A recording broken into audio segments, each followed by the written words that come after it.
Hey there, folks, and welcome to X-Ray Talk Productions. Welcome, and thank you very much for watching our previous video, our review of scary stories to tell in the dark. Well, because that did so well, and because I had fun reading it and everything, I decided to do the other two. Well, the second one came in. I read that.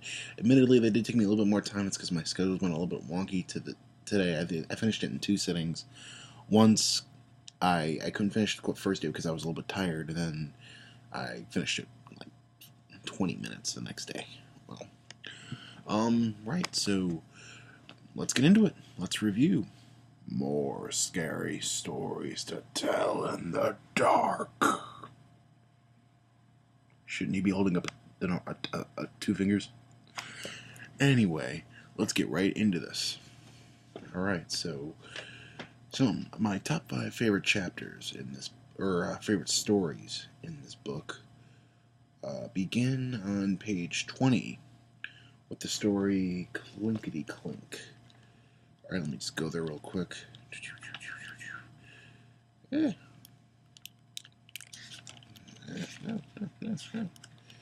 Alright, now, this is a story about a grave digger who goes ahead and steals some coins. A woman who had died, and they left coins on her eyes, and this grave digger stole them. And kind of like the ghost comes back looking for the coins. It's kind of like one of the stories in the other ones with the golden, what was it, golden something that they took, and the ghost came back looking for it. That was a pretty cool story. If anything, it was a little bit familiar, so I appreciate it as like a different version of that. Okay, second story. That was my second favorite story, and this was Rings on Her Fingers on page 29. This one is basically about a story of a grave robber, strangely enough, who goes ahead and tries stealing a couple of rings off of a supposedly dead woman's hand. It turns out she merely was in a coma or something like that, and the cutting off of her fingers woke her up and scared the living crap out of the grave robber. Alright, the next story here is probably my favorite of the book, only because it's so dark and it's something I'm sure enough people fear. It's called Wonderful Sausage on page 40. That last one was on page 29. I don't think I said it right. So the story Wonderful Sausage on page 40 is about a butcher who kidnaps people, kills them, and feeds them to the neighbors and the neighborhood and the community, which is just really macabre, and I really love the art for it, which we'll get into my next section.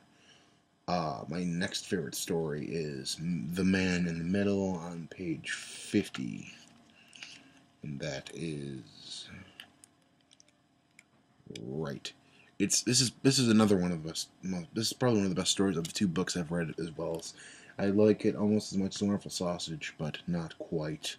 It's basically about this girl on a subway. These three people kind of come onto the train.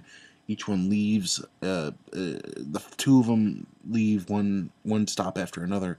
Eventually, the last guy is on the train, and the girl's kind of noticing that this guy's not moving much, and he in fact has been shot in the head. So he pretty much shared a subway car with a dead person, which is just all kinds of eerie and feels like something that very well could still happen these days, especially in my city. Alright, so my last favorite story in this collection is on page 69. Now that is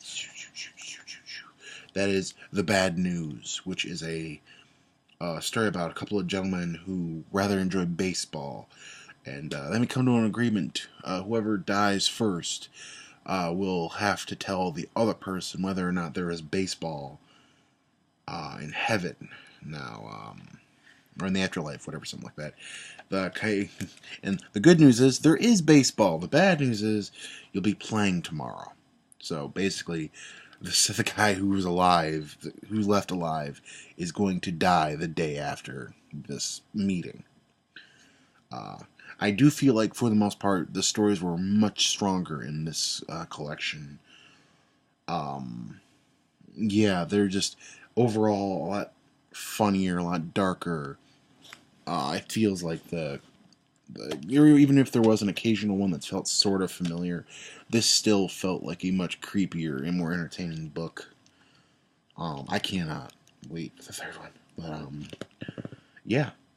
All right. Well, as for my favorite chapter, I'm gonna go for what's page 25? I wrote it wrong.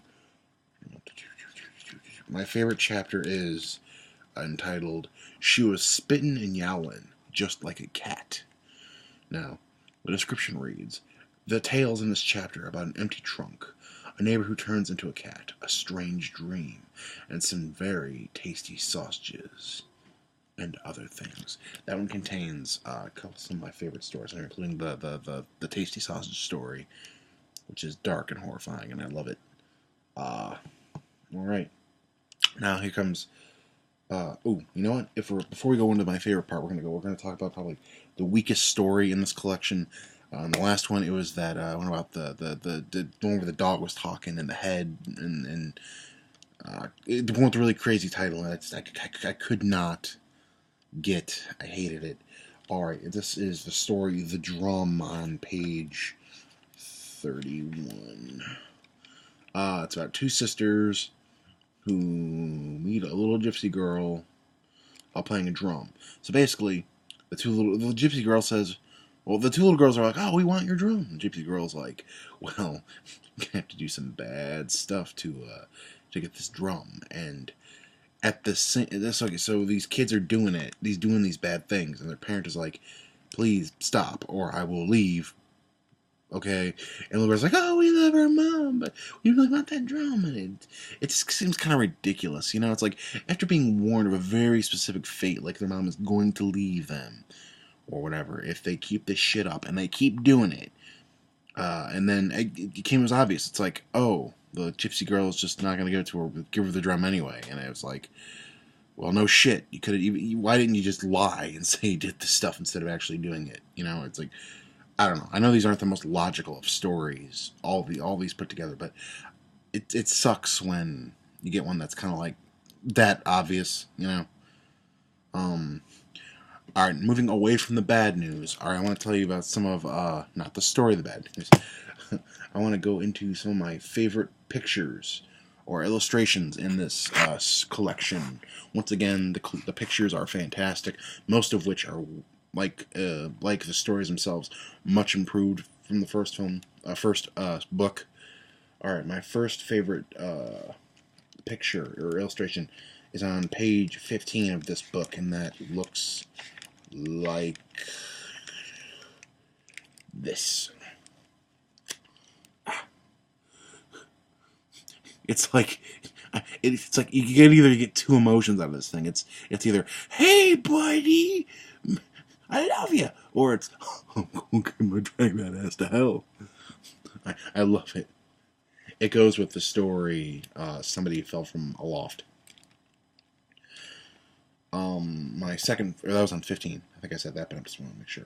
My second favorite picture is on page 22. All right. And it looks like your grandma. Yeah. It's pretty eerie, and it goes with a fairly good story. It goes with that story, Clinkety Clink. All right, the next one, illustration we're going to talk about here is on page 27, and it looks like this. Why in the fuck are there flowers growing out of that body? Turn back on. I'm doing stuff. Why?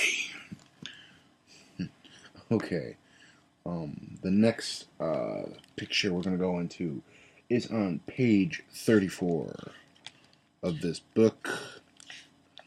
Alright, admittedly, it's kind of cheating. It's technically on page 34 and 35. But it's a double page illustration, and I really love it, and I'll tell you why. It's quite eerie and reminds me of something that. Why am I getting all this blue? Sorry. It reminds me of like Halloween night. Maybe it's like Halloween night, and the two kids here are going home, and there's demons just sitting there watching, knowing, all right, well, you've survived the night, kind of a thing. I really don't know why I'm getting all this blue and purple. Maybe it's the shirt. I don't know. But it does unfortunately go with that drum story that I'm not too fond of. But I liked it, so whatever. Alright. Well, the final image I want to talk to you about is on page 48, and honestly, this is quite a good story that went along with it. I just put this on my computer because I loved it so much. It's just so strange and surreal that I needed it. All right, that is this picture right here. Yeah, it's I don't know what the hell's going on in this picture, and its connection to the story is virtually non-existent. It just feels like something put together by the artist, and they were just like, well, we need something, so we're gonna put this with it. The story is basically about a college gal who's hearing the song "Oh Susanna," and is hearing it, and she keeps telling the person to be quiet, and it's like a killer in a room. Good story, good illustration. I love how some of my favorite stories here go with some of my favorite illustrations. Overall, just like the first book, I really enjoyed this collection. I can eat through it virtually in no time. Cause like I said, I did take a little bit longer, but it was just time, and I worked a lot last week, and whatever. Point is, I would still highly recommend this to all people who love a good, scary short story. If you're looking, especially for this Halloween, you should definitely read these yourselves, or maybe some of the lighter stories read to your young ones. Or if you really just want to see some great art, this is a book for you. Once again, I must say, Alvin Schwartz and Stephen Gammell, in no particular order, you guys have done a great job. This is a great collection. Thank you. I do believe after the third video, or third review of the book, I'm going to do like my top favorite images from this series. Basically, I'm going to take all the clips from all three of the videos, my favorite pictures, and put them together into one collection of my favorite picks. Yeah, other than that, thank you so much for watching. Oh my god, it's been almost 14 minutes. Thank you so much for watching. See you in the next book review. Bye.